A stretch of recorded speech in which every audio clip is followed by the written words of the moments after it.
निवडून आले पाहिजे आणि स्वामींचा आशीर्वाद या ठिकाणी या नगर परिषदांवर भगवा फडकल्याशिवाय राहणार नाही आणि स्वामींच्या आशीर्वादानेच आपले मेत्रे साहेब कुठे गेले? मेत्रे साहेब शिवसेनेमध्ये आले आणि त्यांनी भगवा आणि धनुष्यबाण हातात धरला। मी त्यांचं मनापासून स्वागत करतो। अक्कलकोट स्वामी समर्थांनी 9 वचनं आपल्या भक्तांना दिली होती। ती वचनं काय? प्रगती, विकास, रोजगार, पायाभूत सुविधा, रस्ते, सुधारणा, सिंचन योजना, MIDC, कुरनूर धरणावर पर्यटन विकास, बोरमणी विमानतळ, हे बरोबर आहे। आणि मी आपल्याला सांगतो, नगर परिषदांवर भगवा फडकल्यावर ही वचनं पूर्ण करण्याचं काम आपण केल्याशिवाय राहणार नाही। आम्ही जे बोलतो तेच करतो आणि जे करता येईल तेच बोलतो। फुकाची म्हणजे तोंडाची फुकटची पाटीलकी करत नाही घरात बसून। घरात बसून आपण उंटावरून शेळ्या हाकत नाही। तुमचा Eknath Shinde face to face काम करतो, फेसबुक लाईव्ह नाही। आणि म्हणून मी लाडक्या बहिणी आणि लाडक्या भावांना एवढीच विनंती करतो, तुम्ही काही घाबरण्याची गरज नाही। स्वामी समर्थ तुमच्या पाठीशी आहेत, भिवू नकोस, मी तुझ्या पाठीशी आहे, असं स्वामी समर्थांचा आपल्या सगळ्यांच्या मागे आशीर्वाद आहे। आणि म्हणून सिद्धराम म्हेत्रे यांच्यासारखा पॉवरफुल नेता तुमच्या सोबत आहे ना? त्यांच्या जोडीला शंकरजी म्हेत्रे आहेत। शंकरजी म्हेत्रे पण पॉवरफुल आहेत आणि त्यांच्या पाठीशी एकनाथ शिंदे आहे। त्यामुळे टायगर यस बड्डा शिवसेनेचा टायगर ओके। आणि म्हणून म्हेत्रे साहेबांच्या नेतृत्वाखाली या नगर परिषदांचा विकास होईल आणि म्हणून अक्कलकोटचा एकच बाणा पुन्हा निवडून आणा, धनुष्यबाण। आणि म्हणून मी एवढंच सांगेन की स्वर्गीय शफी शेठ टिनवाला तुमचे वडील होते बरोबर ना? 3 वेळा नगराध्यक्ष होते आणि त्यांनी आपल्या इथल्या जनतेच्या मनामध्ये एक प्रेम निर्माण करून ठेवलेला आहे, विश्वास निर्माण करून ठेवलेला आहे। हिंदू मुस्लिम सगळ्या समाजाला घेऊन ते पुढे जातात, म्हणून तर 3दा नगराध्यक्ष झाले ना। आणि म्हणून त्यांचे सुपुत्र या ठिकाणी रईस शेठ उभे आहेत आणि म्हणून अक्कलकोटचा मजबूत विकास, चांगला विकास या ठिकाणी करायचा असेल तर रईस शेठ सारखाच आपल्याला नगराध्यक्ष पाहिजे आणि दुधनीमध्ये प्रथमेश म्हेत्रे सारखा नगराध्यक्ष पाहिजे। आणि नगराध्यक्ष पदाच्या खुर्चीवर हे मावळे बसले, त्या क्षणापासून बसतील त्या क्षणापासून या ठिकाणी आपल्याला मी एवढंच सांगतो, विकासाची गंगा आल्याशिवाय राहणार नाही। विकासाची गंगा आल्याशिवाय राहणार नाही आणि म्हणून हा विश्वास मी द्यायला आपल्याकडे आलो। खरं म्हणजे आपल्याला मी एवढंच सांगतो, तीर्थस्थळ मोठा आहे, क्षेत्र आहे आपले आणि तिथे चांगल्या सोयीसुविधा पाहिजे आणि या ठिकाणी सोयीसुविधा विकासाला वेग देण्यासाठी इथं आपल्याला जे काही निधीची तरतूद पाहिजे ती या ठिकाणी मी आपल्याला एवढंच सांगेन, श्री स्वामी समर्थांच्या दर्शनाला लाखो भक्त येतात, त्यामुळे सोयीसुविधा पाहिजे। अक्कलकोटच्या विकासासाठी मी मुख्यमंत्री असताना विकास आराखड्याला मंजुरी आपण दिली। विकास आराखडा जवळपास 382 कोटी रुपये आपण मंजूर केले त्यासाठी मुख्यमंत्री असताना। आज अक्कलकोटच्या 9 प्रमुख रस्त्यांचं काम चालू आहे ना। या आराखड्यामध्ये वाहनतळ, वॉटर ATM, रस्ते विकास, शौचालय निर्मिती, हत्ती तलाव उद्यानाचा विकास, व्यापारी केंद्र, भक्त निवास, चौक सुशोभीकरण हे सगळं आलेलं आहे याच्यामध्ये। आणि म्हणून मी एवढंच सांगेन, मी मुख्यमंत्री असताना हे बाबा स्वामी समर्थांच्या आशीर्वादाने करून ठेवलंय आता पाणी पुरवठा योजनेसाठी 72 कोटी रुपयाचा निधी आपण मंजूर केलेला. 72 कोटी. गटार, ड्रेनेज व्यवस्था, स्ट्रीट लाईट, स्वच्छता आणि स्वच्छता यासाठी खर्च करतोय आपण.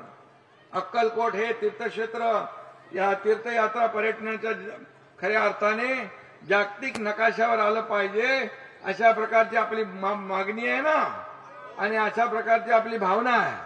त्यामुळे त्यासाठी जे जे काही करता येईल ते आपण नक्की करू, एवढा विश्वास आपल्याला देतो. दुधनीमध्ये जे जे काय कामं आहेत ती देखील, दुधनी तर तुमचा बालेकिल्ला आहे, तिथे काही पैसे कमी पडणार नाहीत. ते स्वामी समर्थ म्हणायचे, श्री स्वामी समर्थ म्हणायचे, उतावळो सो बावळो, धीर सो गंभीर. स्वामी समर्थ काय म्हणायचे? उतावळो सो बावळो, धीर सो गंभीर. खरं म्हणजे हा महाराजांचा संदेश जो आहे, हा संदेश आचरणात आणला पाहिजे. परंतु हे जे काही गुडघ्याला बाशिंग लावून उभे आहेत सगळे लोक, त्यांना लागू पडतोय.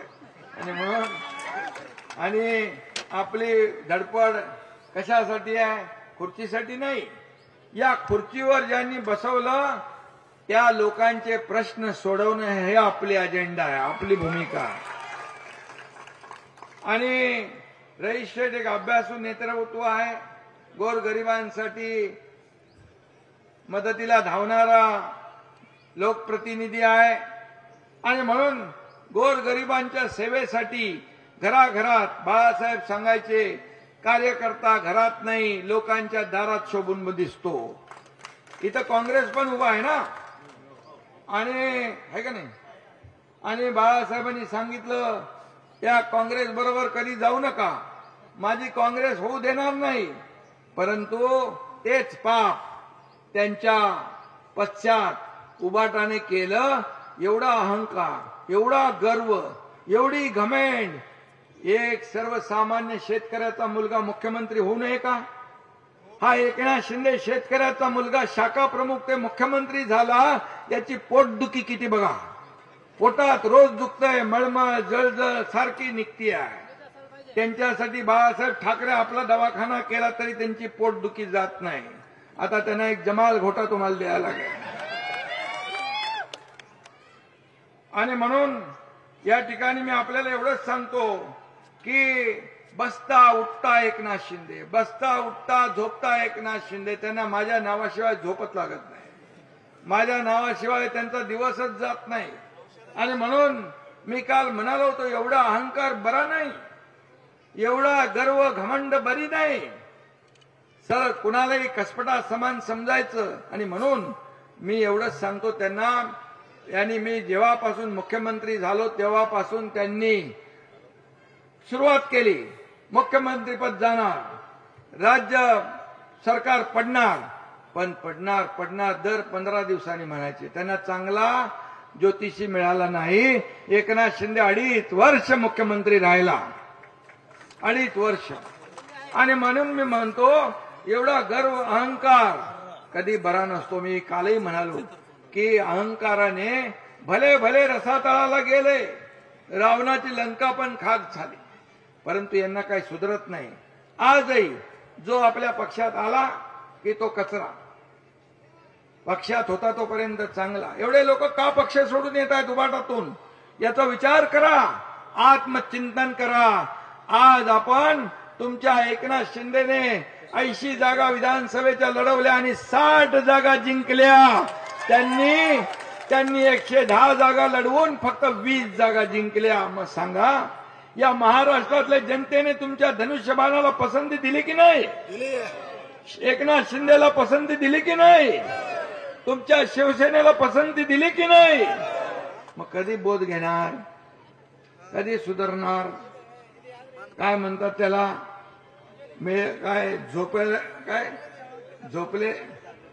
झोपलेल्याला जाग करता येतं, पण झोपेचं सोंग घेतलेल्याला जाग करता येत नाही. आणि म्हणून हे असंच चालू राहणार. कारण एक एक माणूस, कार्यकर्ता, शिवसेनेचा, बाळासाहेबांचा विचारांचा शिवसैनिक, तो तुमच्या एकनाथ शिंदे बरोबर जुळतोय. आणि हीच पोटदुखी हे त्यांना जळजळ मळमळ. आणि म्हणूनच मी एवढंच सांगतो, येणाऱ्या सर्व निवडणुका ज्या आहेत या निवडणुकांमध्ये त्यांची जागा त्यांना दाखवा. कायमचं जे घरी बसलेत ते कायमचं घरी बसवा. मी फिरायला लागल्यानंतर अनेक लोक फिरायला लागले. कोणाचं काय, मी डॉक्टर नाही, परंतु माझा मुलगा खासदार doctor Shrikant Eknath Shinde orthopaedic surgeon आहे. मी डॉक्टर नसलो तरी पण मी छोटे मोठे ऑपरेशन करतो. आणि म्हणून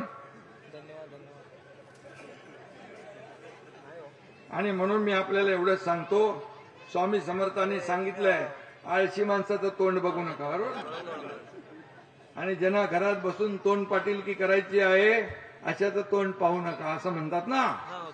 आणि म्हणून मी आपल्याला एवढंच सांगतो की बाळासाहेबांनी सांगितलं 80% समाजकारण 20% राजकारण. तेच आपल्या रईस शेठचं चालू आहे, तेच आपल्या मेत्रे साहेबांचं चालू आहे. आणि म्हणून समाजकारण समाजसेवा हा आपला पिंड आहे. आणि म्हणून या ठिकाणी मी आपल्याला एवढंच सांगेन की एवढं जे काही दिलेलं आहे ते देखील आपल्याला जेव्हा आणखी या अक्कलकोट शहरासाठी आणि दुधणीसाठी जे जे काही लागेल ते कुठेही कमी पडणार नाही, कारण नगर विकास खातं माझ्याकडे आहे. आणि नगर विकास विभागाच्या माध्यमातून या जे आपली अक्कलकोट नगरपालिका, नगर परिषद, नगरपालिका आहे, स्वामी समर्थांच्या पदस्पर्शाने पावन झालेल्या भूमीमध्ये आहे. आणि रईस शेठ जे आहेत हे सर्वसामान्य सर्व जाती जमातीला सोबत घेऊन पुढे जाणारे आहेत. आणि म्हणूनच इथं विकासाला पैसे कमी पडू देणार नाही हा शब्द मी आपल्याला द्यायला आलेलो आहे. 15 दिवसाला पाणी येत आहे. या पाणी योजनेचं काय आलं, झालंय, कुठपर्यंत आलंय? पाणी योजना जी आहे त्याला जे काही रोजचं पाणी मिळालं पाहिजे. 15 दिवसांनी कसं काय, तुम्हाला दररोज पाणी पियाला मिळालं पाहिजे की नाही, तुमचा तो अधिकार आहे.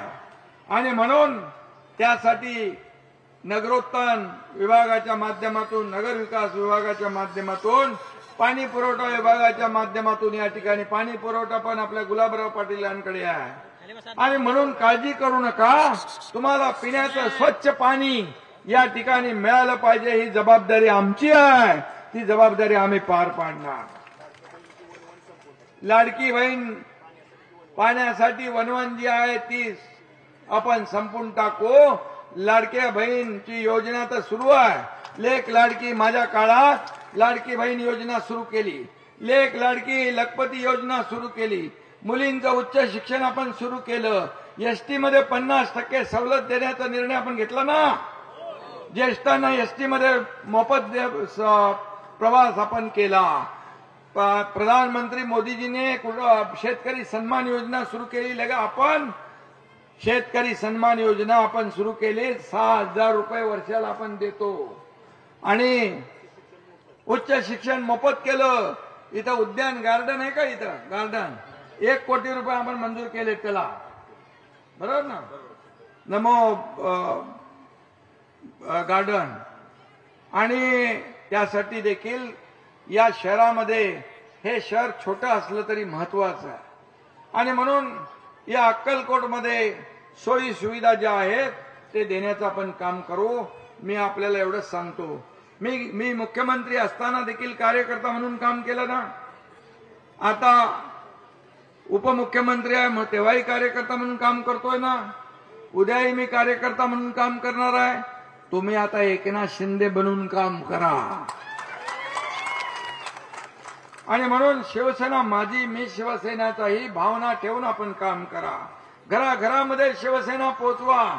मेत्रे साहेबांसारखी सगळी टीम या ठिकाणी आपल्या सोबत आहे. त्यामुळे शिवसेनेची आणि आपली सगळ्यांची मिळून एक ताकद इथं वाढली आहे. आणि म्हणून शाखामधून विजयाचा रणशिंग फुंका. आज शपथ घ्या की नगरपालिकेवर भगवा फडकवण्याची. शपथ घ्या अक्कलकोटच्या प्रगतीची आणि दुधणीच्या प्रगतीची. तू पण आहे बघा. आणि शपथ घ्या विरोधकांना चारी मुंड्या चित करण्याची. पुन्हा एकदा तुम्हाला मनापासून धन्यवाद देतो की 2 तारखेला धनुष्यबाण निशाणी आपल्याला लक्षात ठेवा. एक एक मत आपल्याला महत्वाचं आहे. डोळ्यात तेल घालून काम करा आणि ज्या आपण योजना सुरू केल्यात त्या योजना लोकांना सांगा.